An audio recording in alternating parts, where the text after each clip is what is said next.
Oh, hello there. Welcome to the Famicom Dojo Video Game Podcast. We're bringing you a new episode, at least new video, every Friday right here on YouTube. This week we're trying something different. We're going to break up the podcast into several episodes and just see how that goes. So if this is your first part, make sure that you watch the other two after the credits. Oh, this? You see the other guy. Well, don't worry about it. We'll get it fixed before the Spring Dojo continues next week. So enjoy the episode. You're listening to littlepodcast.com. This week on the Famicom Dojo podcast, we chat with Phil Bond about all things Metroid. Future Retro belongs to Project M. And maybe, just maybe, I'll finally start playing Metroid Prime 2 again. Do-do-do-do-do-do-do-do.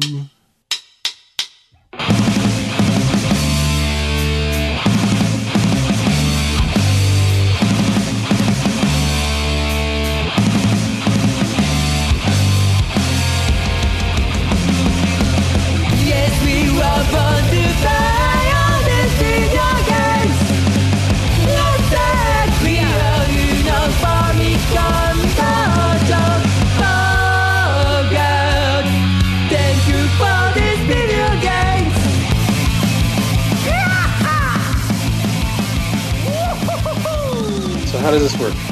So I have been having a Metroid kind of month, and I know Vink hasn't been playing any Metroid lately, but I found someone who did. So say hi, Phil. Hi, everybody. Yeah. I'm looking at Metroid right now. What kind of Metroid? What flavor? What brand? Our girl Amber is here playing Super Metroid. On the Wii U? On the Wii U Virtual Console, the Chorizo that gives you the morph ball bombs is throwing shockwaves at her. Did you say chorizo? No, I said Chorizo. the name of the Chozo statues that come alive and attack you is the Chorizo.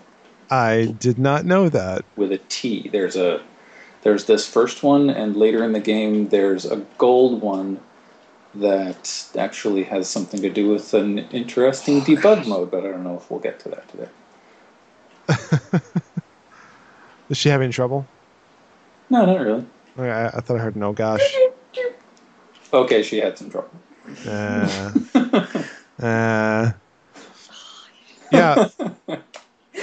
It's gonna be fine.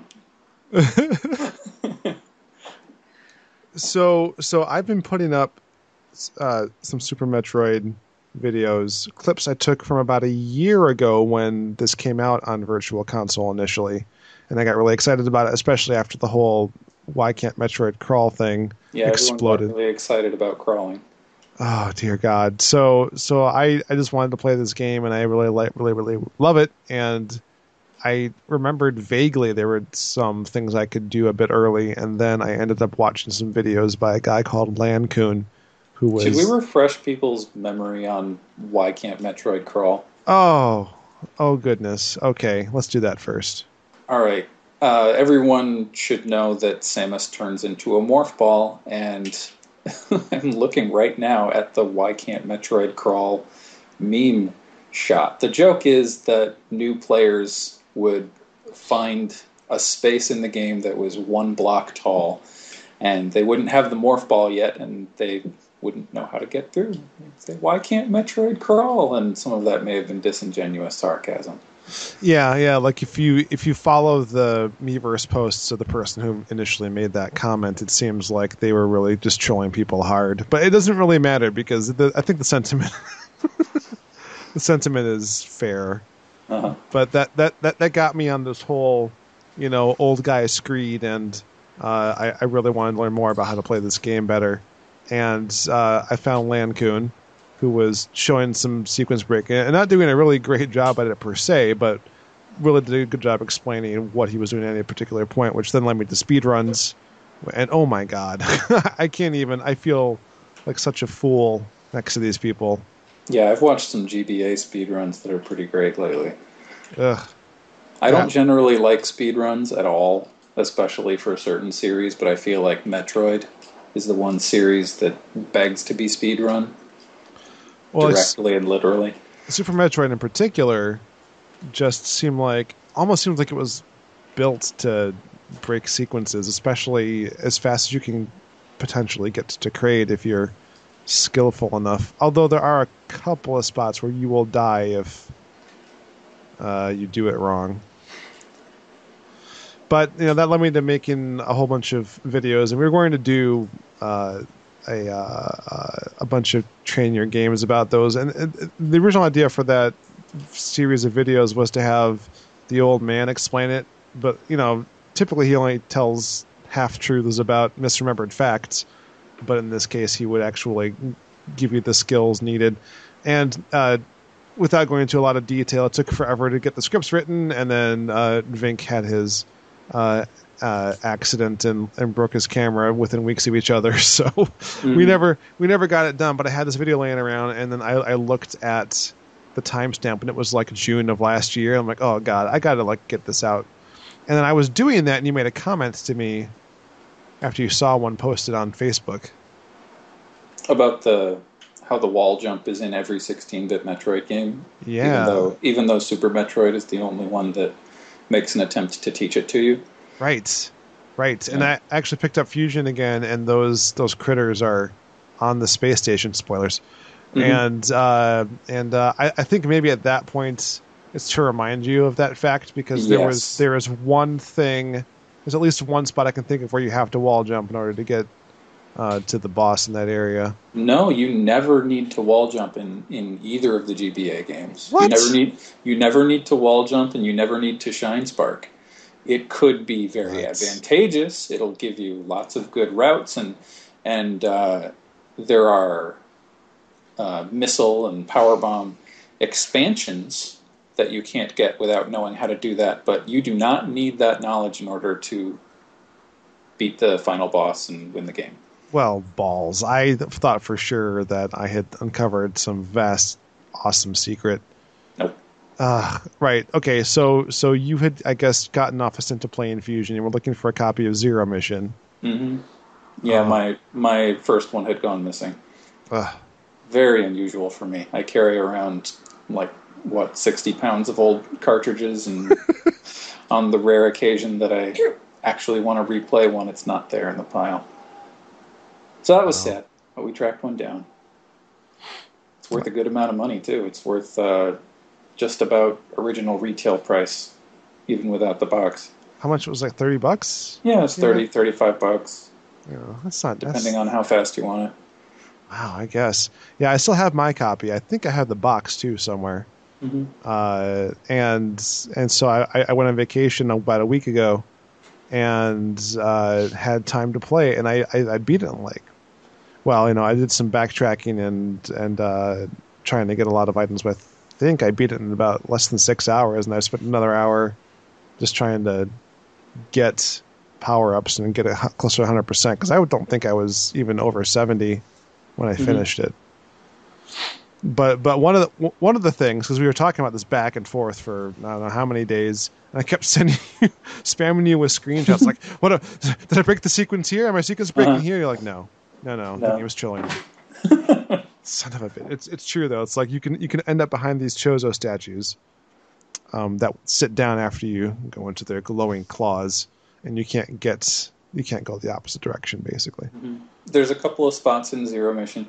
See, for starters, for anyone who hasn't played Zero Mission,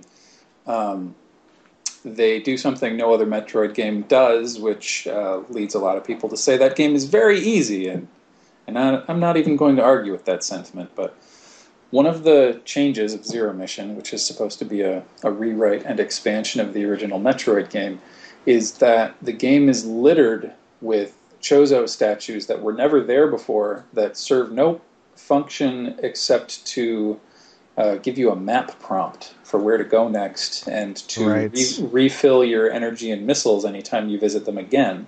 Right. And a few of them will physically block your way until you sit in their claws for a second so that they can do that little thing.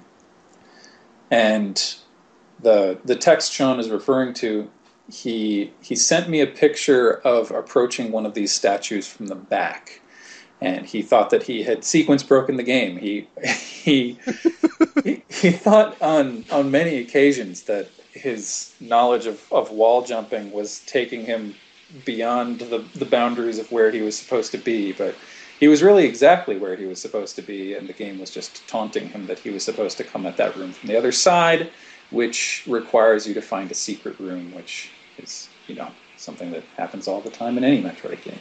Yeah, I was particularly proud of myself that I was able to get into areas that I couldn't because lack of wall jumping or a ball jump or whatever else. And I didn't really truly break any sequences in the game until with your help, and then the help of a video I found.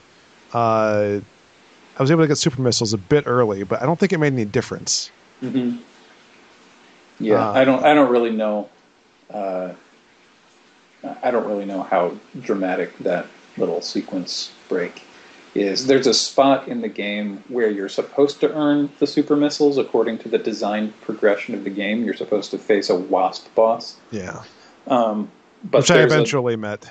There's another place where, with some fairly advanced shine sparking, you can grab a super missile expansion the moment you have both the speed dash and jump ball abilities, which I guess comes a little sooner than that boss fight. It's not a dramatic difference. No. But that's what speedrunning Metroid games is, a game of inches. Yes. I think this particular because it was very well designed. This wasn't like an unintended side effect or something. You don't need to do any kind of morph ball shine sparking, which I think is the first time you could do it in any of these games, right? As shine spark as a morph ball. I think you're right. Yeah. Because I played Fusion, I couldn't do it, so I figure this must be the first time. Mm-hmm. But there's these dash blocks that you can't go through unless you're in a ball form, and there's no need to do it otherwise in the game. Because the channel's too narrow. Yeah, and then you have to stop. You have to stop yourself and then keep going, because if you just let yourself go, you can't get through all the screens you need to go through. It's crazy. They intended it this way. So you get the super missile early, and the best you can do is get more super missiles, I think, until you get to the boss that gets you the one you're supposed to get. And I don't know. I think the only other instance where I just something a little ahead of something else was that those statues you mentioned that showed you where you were supposed to go next in the map, I got to another one before I got to the point where the last one told me to go. And so I had two spots on my map at the same time where I was supposed to go. That's interesting. Yeah. Huh. I think it was on the way to Ridley. I can't remember exactly though. Yeah, I watched 2 speed runs of Zero Mission recently. The first one was at a live event called Summer Games Done Quick, which was pretty cool. A seasoned player did a 100% completion speed run with commentary. He didn't collect every item in the game, but when he finished the game, the percentage on the screen said your rate for collecting items is 100%. Well, how does that work?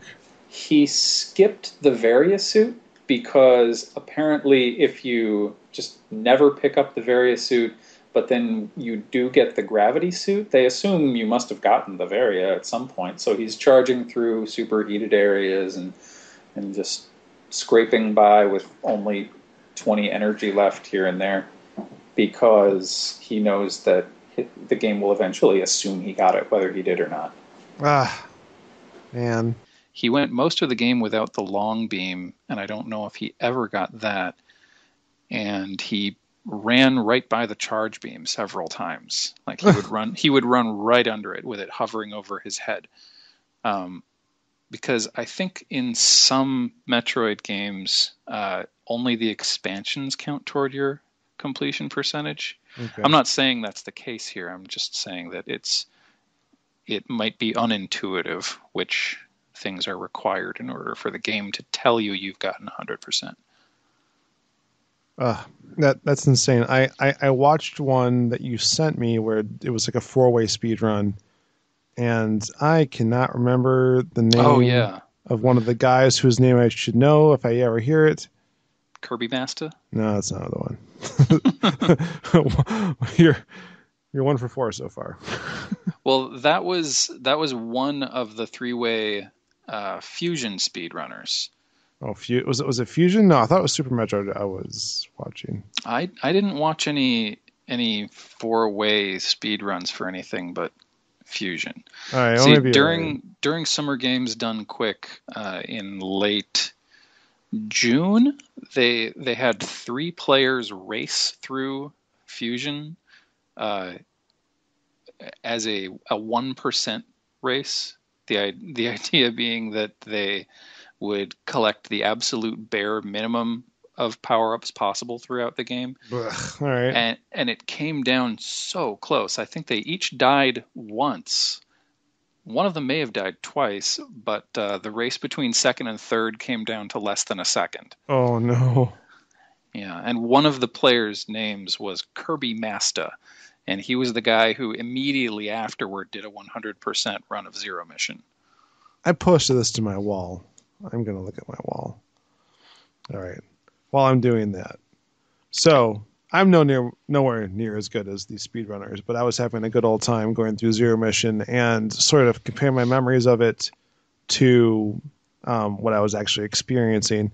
And one of the things I kind of remember the game being billed as, but it sort of didn't pan out that way, was being a remake of Metroid, which it sort of was in really broad strokes. Like there are certain rooms that you could readily identify between the two, because I actually loaded up the cartridge in my NES and played it a bit. But like for the most part, there's just no chance that was just a straight up room for room remake. Well, it's an interesting idea. When you remake a movie, you expect to change some things and hopefully hit upon most of the same extremely important notes. But what do you consider remaking a video game? These days, it usually just means replace all of the textures, run it in HD, and maybe redo the models if you're Ocarina of Time.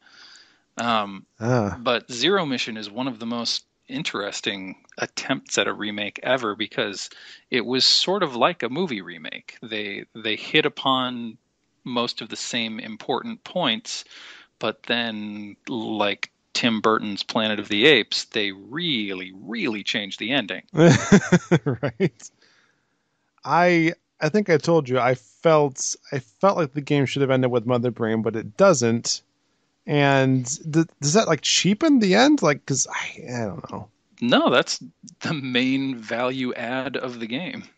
It's where we get the name for Zero Suit Samus in the Smash Brothers games. Right. And it's funny, playing through Fusion and whenever you die, having her explode, and then she's wearing her bikini from the first game. Right, because in many of the games, when she dies, you see her armor explode off of her, and she's wearing a leotard underneath or something. Yeah. Famicom Dojo.